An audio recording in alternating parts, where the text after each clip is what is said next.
मेरे नाम रमेश हड़पा Neelur, district secretary हड़पा समाज कलबुर्गी। जो बसवनगौड़ा यत्नाल पाटिल जी जो है विजयपुर का एमएलए, जो 30 तारीख ये नवंबर 30 को एक बागलकोट के एक फंक्शन में एक हड़पा चौरिक समाज को एक जाति निंदने करते हुए हड़पा समाज को बहुत हर्ट हो गए।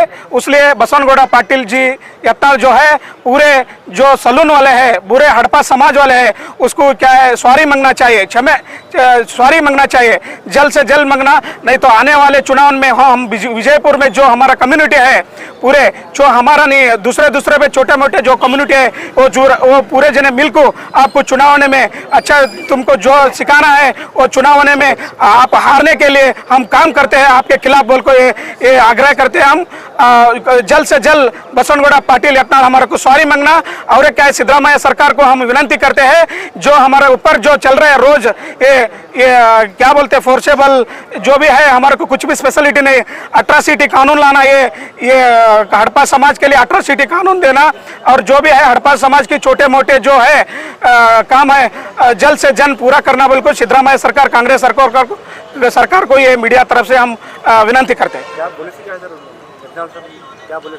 यत्नाल भाई जो कांग्रेस सरकार पिछले 7-8 साल पहले कांग्रेस सरकार था, वो समाजवादी ये समाज कल्याण इलाके सचिव या चांजने बोल के थे।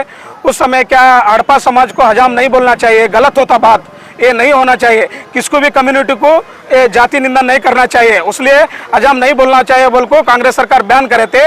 ये यत्नाल पाटिल को है छोटे मोटे डायलॉग मारते, कहाँ पीछे एक 4 गुंडे रहते हाँ करते, वो नहीं चलना, ये नहीं चलना पाटिल साहब। ये छोटे मोटे कम्युनिटी वाले जो है दुनिया के है, छोटे मोटे कम्युनिटी के वोट के ऊपर से तुम जीते सो है, छोटे मोटे कम्युनिटी वाले को हर्ट नहीं करना, जल्द से जल्द तुम सॉरी मांगना। जो हम बोले सो बागलकोट में हजाम बोल को वो गलती हुआ बोल को पूरे हड़पा समाज के 18 से 20 लाख जो कर्नाटक में लोग हैं वो सबको सॉरी मांगना। अगर नहीं मांगे तो हर जिला हर तालुका में आपके खिलाफ स्ट्राइक कंटिन्यू चलते जारी रखते हैं। ओम श्री गुरु बसवलिंगाय नमः। ओम श्री गुरु बसवलिंगाय नमः। ಪ್ರಾತಸ್ಮರಣೆ ಬಸವಾದಿ ಶಿವಶರಣ ಅಲ್ಲಮ್ಮ ಅಕ್ಕ ಮಹಾದೇವಿಯನ್ನು ಹೃದಯ ಮಂದಿರ ಸ್ಮರಣೆ ಮಾಡಿಕೊಂಡು ಎನ್ನ ಆರಾಧ್ಯ ದೇವನಾದ ಹಡಪದ ಅಪ್ಪನ ತಂದೆಯ ಪವಿತ್ರ ಕರ್ತೃಗದ್ದೆ ಹಣೆ ಮಾಡೋದು. ಯಾವ ಬಸವನಗೌಡ ಯತ್ನಾಳ್ ಅವರು ಬಿಜಾಪುರ ಜಿಲ್ಲೆಯ ಶಾಸಕರಾಗಿ ಉತ್ತಮರಾಗಿ ಅನೇಕ ಸಲ ಅಧಿವೇಶನದೊಳಗೆ ಹಡಪದ ಸಮಾಜಕ್ಕೆ ಕೂಗೋನಿ ಎತ್ತಿರುವಂಥ ಪುಣ್ಯಾತ್ಮರು ಇವತ್ತು ದಿನ ಯಾವುದೇ ಒಂದು ಟಿ ವಿ ಮಾಧ್ಯಮ ಮುಖಾಂತರ ಮಾತನಾಡುವಾಗ ಹಜಾಮ ಎನ್ನುವಂಥ ಪದವನ್ನು ಬಳಸಿ ನಮ್ಮ ಹಡಪದ ಸಮಾಜಕ್ಕೆ ಕರ್ನಾಟಕದಲ್ಲಿರುವಂಥ 25 ಲಕ್ಷ ಜನಸಂಖ್ಯೆಯನ್ನು ತಾವು ನೋವು ಮಾಡಿದ್ದೀರಿ. ಅದಕ್ಕೆ ದಯಮಾಡಿ ನಾವು ಯತ್ನಾಳವರ ಮೇಲೆ ಅಭಿಮಾನ ಐತಿ, ನಮಗೆಲ್ಲ ಈ ಸಮಾಜಕ್ಕೆ ಅಭಿಮಾನ ಐತಿ.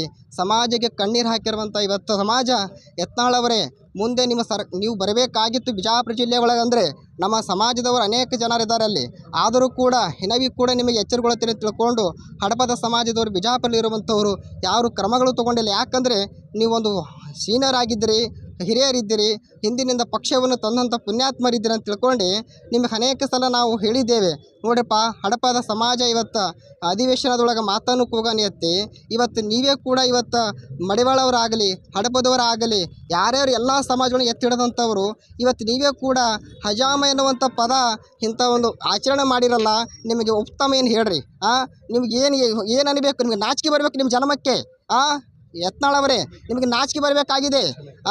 ಬಸವಣ್ಣನವರನ್ನು ಕೂಡ ಹಾಳು ಬಾಯಿಗೆ ಬಿದ್ದರಂತ ತಿಳಿದುಕೊಂಡ್ರೆ ಯಾಕೆ ಕರ್ನಾಟಕದಲ್ಲಿರುವಂಥ ಸ್ವಾಮೀಜಿಗಳು ಎಲ್ಲ ನಿಂತರೆ ನಿಮ್ಮ ಮುಂದೆ ಬರುವಂಥ ನಿಮ್ಮ ಆಡಳಿತ ಸರ್ಕಾರ ನಿಮ್ಮ ಇರುವಂಥ ಬಿಜಾಪುರ ಜಿಲ್ಲೆ ಒಳಗೆ ನೀವು ಬರಬೇಕಾಗಿತ್ತು ಅಂದರೆ ಕೂಡಲೇ ಹಡಪದ ಅಪ್ಪಣ್ಣನವರಿಗೆ ಏನು ಹಜಾಮ ಎನ್ನುವಂಥ ಪದ ಬಳಸಿರಲ್ಲ, ಆ ಪದವನ್ನು ನೀವು ಕ್ಷಮೆಯಾಚಂತ್ರವಾಗಿ ಮಾಡಲಿದ್ದರೆ ಕರ್ನಾಟಕದಲ್ಲಿರುವಂಥ 25 ಲಕ್ಷ ಜನವನ್ನು ಕೂಡಿ ನಿನ್ನ ಮನೆಗೆ ನಾನು ಮುತ್ತಿಗೆ ಹಾಕ್ತೀನಿ.